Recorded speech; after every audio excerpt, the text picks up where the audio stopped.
Shout out to subscriber and channel frequenter Reggie Reg Johnson, because he likes to critique my. I get a lot of critics lately, man. You know, I got a lot of critics lately. And again, I'm very transparent with this channel, man. I'm trying to, shout out to guys like Real Siberius and all those other guys who, I be honest, some of y'all guys know my music, man. Some of y'all like my music. Real talk. Because I'm trying to have a channel where I kind of speak to my subscribers and I speak to the public, basketball public in general. And people will watch, people won't. As I said, man, the content is there. I got to do a better job of kind of like getting to the point. I know that. I got to do a better job of, chopping things up. Shout out to Ace 30 who's giving me critiques. He gave me a critique in my last video, right?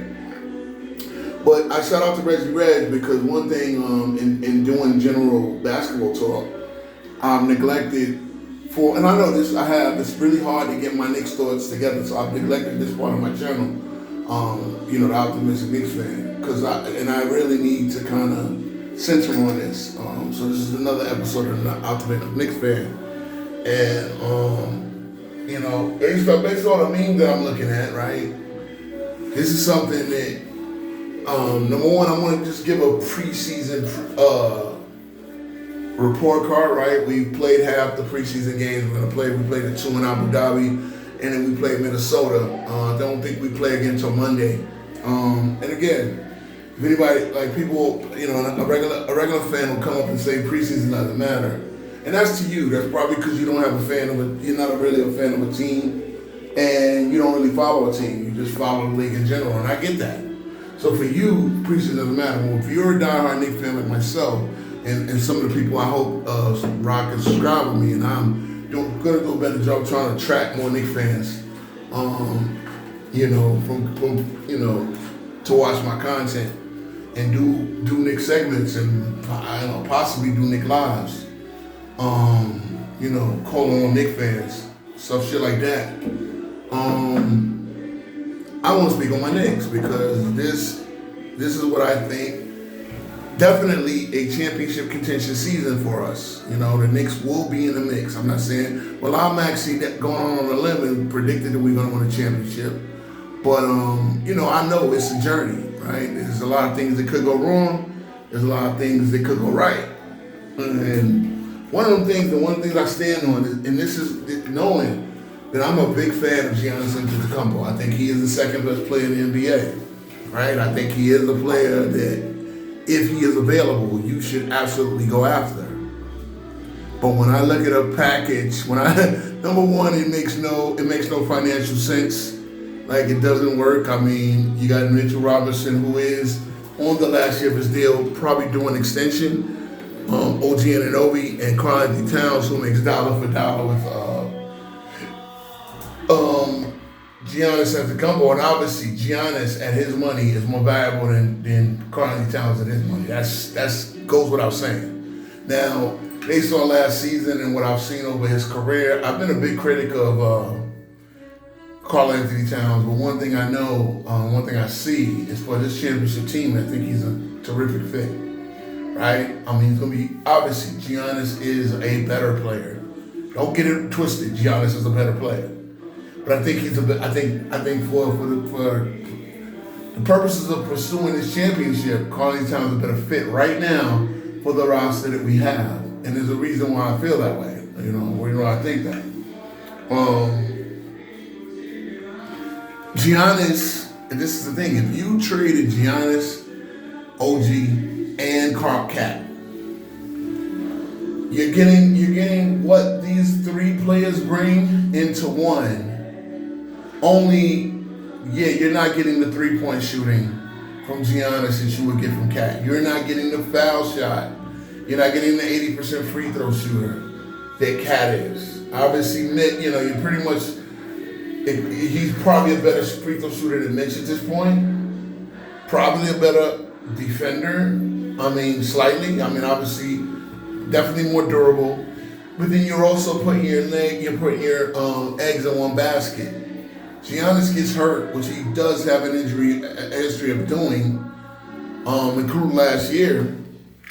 You're gonna have a major issue, right? Championship hopes derail. You just gave up 3 really good vital pieces for Giannis, and see that's why any of you Knicks to the star chasing, slow down. We don't have to give up that much. We don't have to meet Milwaukee's price. Number one, salary cap, financials wise, you would have to bring in so many other teams. You would have to equal out the salary. Knicks would have to just be taking players, maybe a bad contract or two, and it wouldn't be from Milwaukee because I don't think Milwaukee has a bunch of. Milwaukee had to make a trade to get under the cap to get a Miles Turner, so they don't just have bad contracts and players that they're willing to give up. So you would have to bring in other teams to make that deal as constituted, right? Have sending OG, Mitch, and Karl-Anthony Towns to the Bucks. So right off the bat, that doesn't make any sense. The Knicks do not have. Trust me, Knicks fans, stop being thirsty.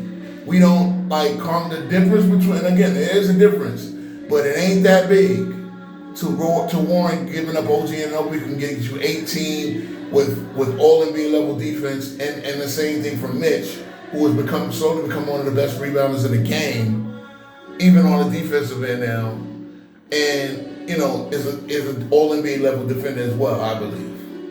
Again, people are looking at the reason why he doesn't have any all NBA defensive teams at this point, because he hasn't been healthy enough to play the games. You understand what I'm saying? So I'm not doing that. I am not going to give up so much for not even for Giannis. Not even for Giannis, who's about a year older than Karl-Anthony Towns. Again, better player. He's many years older. He's a few years older than OG Anunoby. And believe it or not, Mitchell Robinson is only about 26, 27 years old, entering the prime of his career. So again, I know that Giannis is that dude, and the way I've said it is the Milwaukee Bucks will be who they are, decent, probably better than decent team, probably better than mediocre, decent team. The Knicks are contenders. We don't have to meet their asking price. If they think that what we're offering is not enough, okay, good luck. Good luck trying to keep this guy, because we notice he wants to come to New York. So my thing is, right, play the season out. See where we at. See what happens with Milwaukee. Be better than Milwaukee. Have Giannis say he wants to, because that's one thing he hasn't done. He hasn't said he wanted out officially. He's kind of floating that out. He's kind of playing a soft game, floating the idea that he might want to leave. And, again, it's on, as I said, from the beginning of the summer. It's the 10 toes down part of me. It's on Milwaukee now. Milwaukee has to show them that they're going to put a contender around them. And Giannis is being a perfect gentleman about it. He's not whining. He's not saying that we're not. He's not shitting on his teammates. He's not throwing anybody under the bus. But if Milwaukee's a 45-win team, like I expect at best, that's not enough. That's not enough. I mean, the other top 5 players right now are on contention level teams. So Giannis does not want to waste more of his prime being on a team that's outside of contenders. That's the way I think. And again, Giannis not being that consummate superstar, being that non-diva, guy that he is. He's not a diva. He has not put the pedal to the woods, and I appreciate that. I really appreciate that about today's player, because here's one thing: you never know what's gonna happen. Him and Miles Turner might make magic defending that paint. You never know. My thing is, Milwaukee needs a point guard. Their point guard play is not up to snuff for them to be true contenders. Now, they also need shooting. Now, if those things develop on his team, Milwaukee might surprise a lot of people and be a 50-something win team. Be a team that is worthy of 2 or 3. And that's up to, again, that's up to the coaching, that's up to Doc Rivers, that's up to everybody that's around the situation. Okay? So, with that being said, it's like the Knicks are where we are. They are where they are.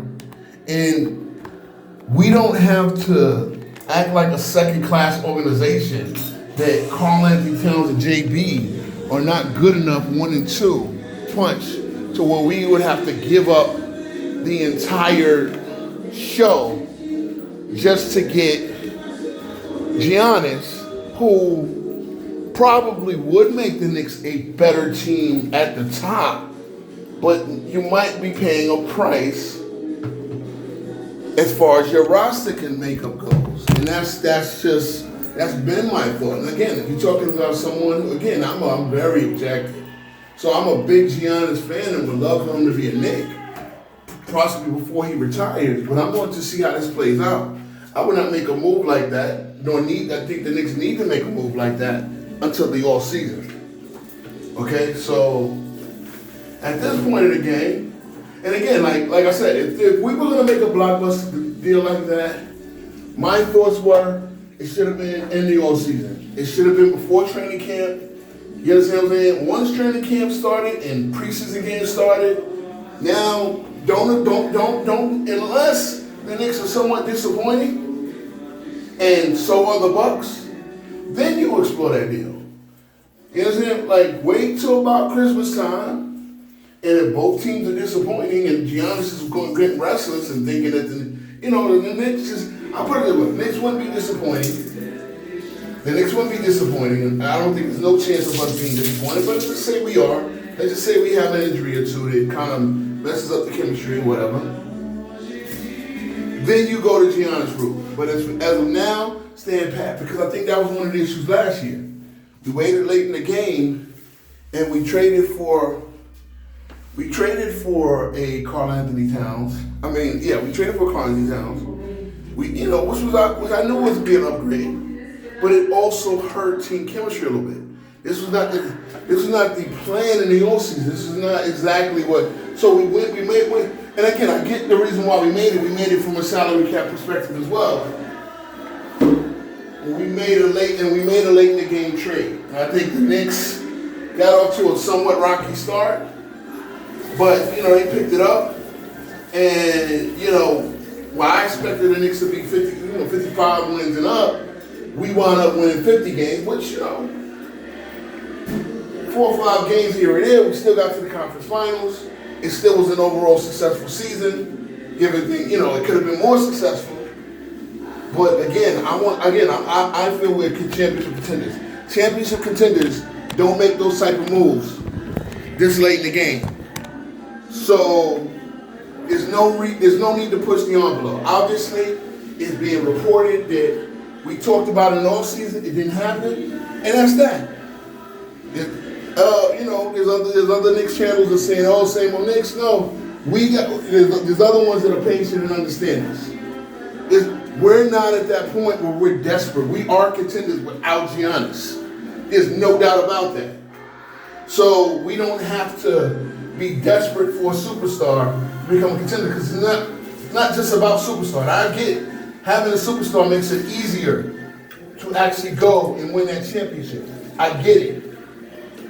But I think Karl Anthony Towns is close enough to being a superstar, and so is Brunson, that we do not have to force the issue just to bring in a Giannis who might not necessarily, just him alone, if we have to pay a high price, will make the team. Because again, my thing is, right, we got this roster, we built this roster for Karl Anthony Towns, in my opinion. We built this roster for the Karl Anthony Towns